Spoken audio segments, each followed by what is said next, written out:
Text on the screen blurred for a second when my assistant put the call through.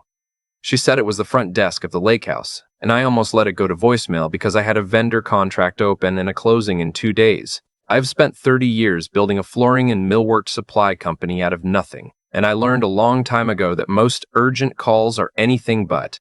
But the caretaker, an old man named Bishop who has watched that property since before I bought it, did not do small talk. So I picked up. "Mr. Calloway," he said, and his voice had a careful flatness I had only heard from him once, the day a storm took half the dock. "I think you ought to know what's going on up here this week." I told him to go ahead. "Your missus came up Thursday like she said, but she didn't come alone, and it isn't the girlfriends she told you about." He paused, and I could hear him deciding how much to say. "There's a man, younger. They've been in the guest cabin, the one across the inlet, and, sir, the neighbors on the point have been over there too. The Harmon's boy and that whole crowd. Drinking on the deck, real loud. Somebody's been calling her by a pet name that isn't yours." I sat very still. My wife, Delia, had told me Wednesday night, over a perfectly normal dinner, that she was driving up to the lake with 2 friends from her book club to clear her head before the holidays. She'd kissed my cheek. She'd asked me to water her orchids. I had stood at the sink that morning misting those stupid flowers like a man tending a shrine. "You're sure about the man?" I said. My voice came out level, which surprised me. Inside, something was tipping over slow, the way a full glass goes before it spills. "I'm sure." He showed up in her car. They unloaded 1 suitcase between them. Bishop let that sit. "I didn't want to be the one. But you've been good to me, and I've got a daughter. I'd want to know."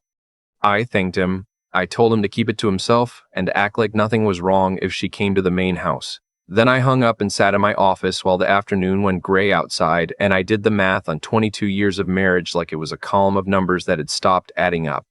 Here's the thing I want you to understand before I tell you the rest. I am not a hot-tempered man. I raised 2 kids who are grown now and gone, one teaching in Oregon and one in the Navy, and I never once raised my hand to either of them or to Delia. When my father drank and got mean, I promised myself I would be a quiet man, and I kept that promise for 58 years. So what I felt in that office was not the urge to drive up there and break something. It was colder than that. It was the feeling of a contract being voided in real time, clause by clause, and the strange clarity that comes when you finally stop pretending you don't see what you've been looking at for months. Because I had been looking at it. The phone she turned face down. The gym bag that never smelled like the gym. The new lingerie she didn't wear for me. The way she'd started talking about finding herself, at 51, like our life together was a coat she'd outgrown. I told myself I was being paranoid. I told myself a lot of things. I called my lawyer first. Not my divorce lawyer. I didn't have one of those yet. I called Howell, who has handled my business for 2 decades, and I asked him one question. If I find out tonight that my marriage is over, what should I not do between now and tomorrow morning so that I don't hand her half of everything I built before I ever met her? Howell is a careful man. He didn't ask me what happened. He just said, don't move money in anger. Don't say anything in writing you wouldn't want a judge to read. And don't leave the house if the house is in your name, which it is. Document what you can. Then come see me at 8. That was good advice, and I took most of it. But I'm a man, not a saint, and there was one thing I needed to do before the lawyers turned my life into paperwork. I needed to see it with my own eyes, not to start a fight, to stop lying to myself. The lake is 3 hours north. I drove it in 2.5. I didn't speed exactly, but the road was empty, and the truck wanted to go, and I let it. The whole way up, I kept the radio off. I thought about our wedding, about how our father had pulled me aside and said, "You take care of my girl," and I'd meant it when I said I would. I thought about the down payment on our first house that came from my savings, the business loan I'd signed alone, the years she'd stayed home that I never resented because that was the deal we made, and I keep my deals. I thought about how a man can give everything to a thing and still watch it rot from the inside while he's out earning the money that paid for the roof. It was full dark when I pulled off the county road onto the gravel that leads down to the property. I cut the lights before the last bend so the truck wouldn't announce me. I parked at the main house, which sat dark and silent, and I walked the path along the water toward the guest cabin across the inlet. I could see it before I could hear it. Every window lit gold. Music drifting over the water. Something with a heavy beat. And on the deck, lit up like a stage, a dozen people I half recognized holding drinks, laughing too loud. And there she was. Delia, in a dress I'd never seen, was sitting on the lap of a man maybe 15 years younger than her. He had one hand on her bare knee and the other holding a beer, and she had her arm around his neck and her head tipped back laughing at something, and the fire pit on the deck threw orange light up under her chin and made her look like a girl, like the girl I married, except she was looking at him the way she used to look at me, and around them, the Harmon boy and his crowd were egging it on. Somebody making a toast, somebody filming on a phone. I stood in the dark at the edge of the trees and I watched my wife kiss another man in front of an audience. I want to tell you I felt rage. What I felt was a kind of falling. Like the floor I'd built my whole life on was just a painting of a floor, and I'd stepped on it, and now I was going down through it into something with no bottom. I didn't go up to the deck. That's the part people don't believe when I tell this story. They want me to have walked into that party and turned over the table. But I am a quiet man, and I had already decided, somewhere on that dark highway, that I would not give her the gift of my breakdown. I would not let her tell her friends and her young man that her crazy old husband showed up and made a scene. So really, who could blame her for leaving? No. I took out my own phone, and standing in the trees, I filmed for 90 seconds. Her face, his hand, the kiss, the crowd of witnesses who would later swear they were just friends. I got all of it, steady in focus with the date and time stamped on the file. Then I put the phone away and I walked back to the truck and I drove home. I did not sleep. I sat at my kitchen table with a cup of coffee going cold and I made a list, the way I'd make a list for a job site. Not a list of revenge, a list of facts, what was mine before the marriage, the house, the down payment, the original shares in the company my father had helped me start. What was joint? What she had access to. What I needed to protect before she ever knew I knew. By the time the sun came up, I had it all in order, and I was at Howell's office by 8 with a thumb drive in my pocket and 22 years of receipts in my head. Howell watched the video once, all the way through, and then he closed the laptop and took off his glasses and rubbed his eyes. "I'm sorry, Walter," he said. "I am. But you came in here clear-headed, and that's going to be worth more to you than you can imagine right now. So let's be clear-headed." He laid it out plain. The house was mine, bought before the marriage, never refinanced into both names because I'm the kind of man who never got around to fixing that. Thank God. The company was protected by a structure my father had set up that I'd never fully appreciated until that morning. The cars, the lake house, those were going to be a fight, but a fight on my terms. He told me to open a separate account, move my own next paycheck there, freeze the lines of credit she could draw on, and change the passwords on everything financial. Not to punish her, he said, to stop the bleeding while we file. There's a difference, and a judge knows it. I did all of it that day. By 5 o'clock, every door she could have walked through to take what wasn't hers was locked, quietly, legally, with my name on the key. And here's a thing I learned that I'll pass on to anybody going through this. The cold, boring paperwork is the real revenge, not the shouting. The shouting feels good for a minute. The paperwork lasts. She came home Sunday night like nothing had happened. I heard the garage door and I stayed at the kitchen table with my coffee. She came in with her weekend bag and her sunglasses pushed up in her hair, and she had that lake air color in her cheeks, and she said, "Oh, you're up. Did you water my orchids?" And I said, "I did. Did you have a nice time with the girls?" Something flickered across her face, just for a second. She's a smart woman. She felt the temperature in the room. "It was lovely," she said carefully. "Quiet. We needed the rest." I slid my phone across the table, screen up, the video already cued. I didn't say anything. I just pressed play. I watched her watch herself. I watched the color drain out of those lake air cheeks. The little tinny sound of the music and the laughing came out of the speaker and her own voice, faint, saying that man's name in a tone she had not used with me in years. She reached out and stopped it with one finger, and her hand was shaking. "Walter," she said. "It's not. Don't." I said it quietly. That was the only thing I asked of her in the whole conversation. Don't tell me what it isn't. I was there. I stood in the trees and I watched you. So whatever you're about to say, just don't. And to her credit, or maybe just because she had no cards left, she didn't. She sat down across from me slowly, like her knees had gone out. And then, in the silence, she did the thing I will never forget. The thing that turned my sorrow into something harder. She got angry. You followed me, she said. You spied on me? My God, Walter, this is exactly it. This is exactly why. You're so cold. You're so controlled.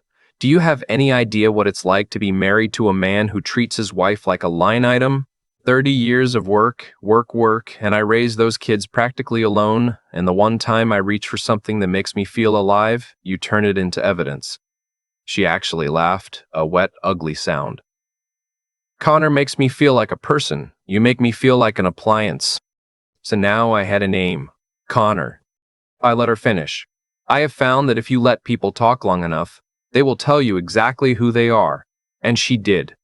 She told me she'd been seeing him for 8 months. She told me she'd already talked to a lawyer of her own, that she knew she was entitled to half, that she'd given me the best years of her life and intended to be compensated.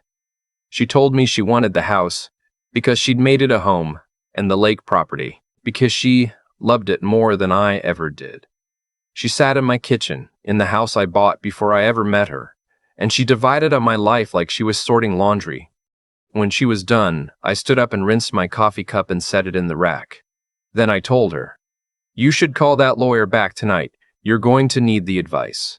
And I went upstairs and I slept, for the first time in months, like a stone. The weeks that followed were ugly, and I won't pretend they weren't. But they were ugly on paper, the way Hal promised, and not in the street. Her lawyer came out swinging on the assumption that she'd get half of everything, and then he saw what Hal had, and the swinging stopped. The house was mine. The business was mine. The years she'd spent telling herself she was entitled to my father's company turned out to be just a story she told herself, with no legal weight behind it. We split the joint accounts down the middle, which was fair, and I did not fight her over the furniture or the car or the things that didn't matter. I am not a man who needs to win a sofa. What I would not give her was the house and the lake and the company. The 3 things I built before and outside of her. And the law agreed with me on all 3. But I'm getting ahead of myself, because the part that still keeps me up some nights wasn't the money. It was Connor.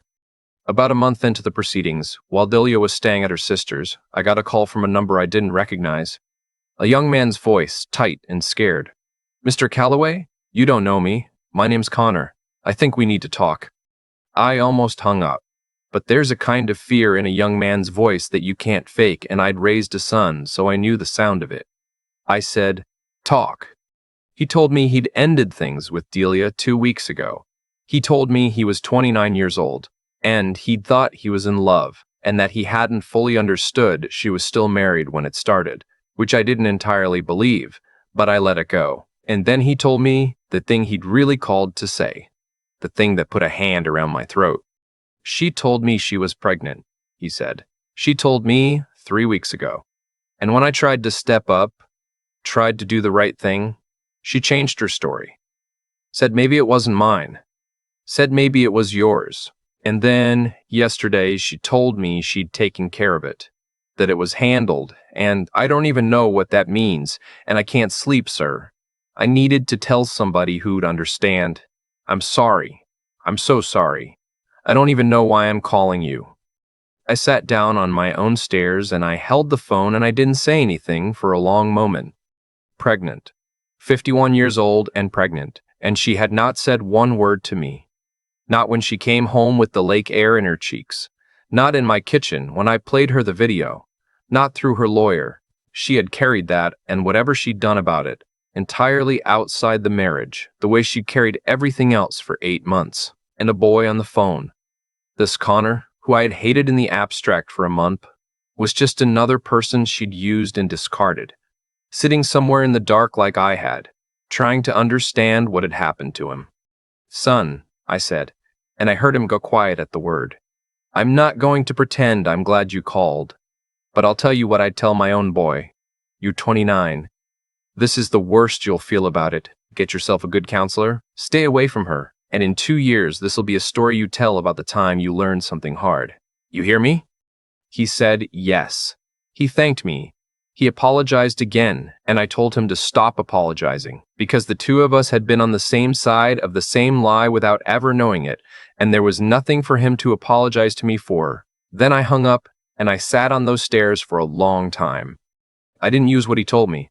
I want to be clear about that, because people always ask. I had a phone call from a man who could have blown her whole case apart, handed me leverage, given me a weapon, and I didn't pick it up, partly because Howell told me a pregnancy, and what she may or may not have done about it had no bearing on a house I owned before I met her, so it wasn't worth the ugliness, but mostly because I'm a quiet man, and I had looked at the whole shape of it by then, and I understood that hurting her more would not give me back one day of the 22 years. There's a point where revenge stops being justice and starts being just more of the same poison, and I had already gotten to the only thing I actually wanted, which was out, clean with what was mine. The divorce was final in the spring. She got her half of the joint money and not 1 inch more. The last I heard, she and Connor did not get back together. He moved to Denver. She moved into a condo across town that I gather is nicer than she can comfortably afford, which is her business now and not mine. I kept the lake house. That fall, I drove up alone for the first time in years. An old bishop met me at the dock with 2 cups of bad coffee, and we didn't talk about any of it. We just sat on the dock with our feet over the water while the leaves came down. After a while, he said, "You did all right, Mr. Calloway." And I said, "I had good help." And I meant him as much as I meant Howell. My daughter calls me every Sunday now. My son emails from wherever the Navy has him. I got a dog in the winter, a big shaggy rescue with 1 ear that won't stand up, and he sleeps at the foot of my bed and follows me from room to room like he can't believe his luck. And honestly, I know the feeling. I'm 60 next month. I built a good company and 2 good kids and a quiet life, and a woman tried to take all of it because she'd convinced herself she was owed it, and she walked away with exactly what she'd put in and nothing she hadn't, and I am at peace with how that went. People want this story to end with me triumphant on her front lawn. It doesn't. It ends with me on a dock in October with a cup of bad coffee and a dog that found his way home, and a phone in my pocket I never had to use, and that, I have come to understand, is what winning actually looks like. I stood in those trees for less than 2 minutes, but I have replayed them more times than I can count, and what I keep coming back to is not the kiss. It's the choice I made walking back to my truck. I could have charged that deck. I could have used what Connor told me on the phone to bury Delia in a courtroom. I had the weapon in my hand, twice, and both times I set it down. That wasn't weakness. It took everything I had to hold still. Here's what I have learned. Late in life, the hard way. The trouble in my marriage didn't start the night Bishop called me. It started years before, in all the small moments I told myself I didn't see. A phone turned face down. A bag that didn't smell right. I had the truth in front of me for months, and I lacked the clarity to name it. Seeing a thing for what it actually is, not what you wish it were, is its own kind of strength, and most of us avoid it because the truth costs us comfort. Delia avoided it too. She convinced herself she was owed half of a life she didn't build, and that story felt good to her. Right up until a judge looked at the deed and the paperwork and told her otherwise. Comfortable lies always send the bill, eventually. What saved me wasn't anger. Anger is cheap. Every man feels it. What saved me was deciding who I was going to be before I knew how the story ended. I promised myself at 18 that I would be a quiet man, not a cruel one. And when the worst night of my life arrived, that promise was already made. I didn't have to find my character in the trees that night. I'd built it for 40 years, one held tongue and one kept word at a time. When everything fell apart, it was the only floor left standing. And then there's the boy, Connor. I owed him nothing, and the meanest version of me wanted to let him drown. But I'd raised a son, and I knew the sound of a young man who'd been used and discarded, refusing to pass my pain down the line to someone who'd been lied to just like I had. That mattered more to me than winning. Cruelty would have felt like justice for about an hour. Choosing not to be cruel is the only thing from that whole season I'm truly proud of. So if you take anything from an old man on a dock, take this. Do the honest accounting of your own life even when the numbers hurt. Build your principles long before the night you'll need them, because you cannot manufacture them in a crisis. And when you finally get the upper hand on someone who wronged you, remember that the strongest thing you can do is decline to become them. I kept my house, my company, my children, and my peace. The phone in my pocket I never used is the part I'd hand down to my own kids if I could. Sometimes the loudest victory is the one nobody ever hears.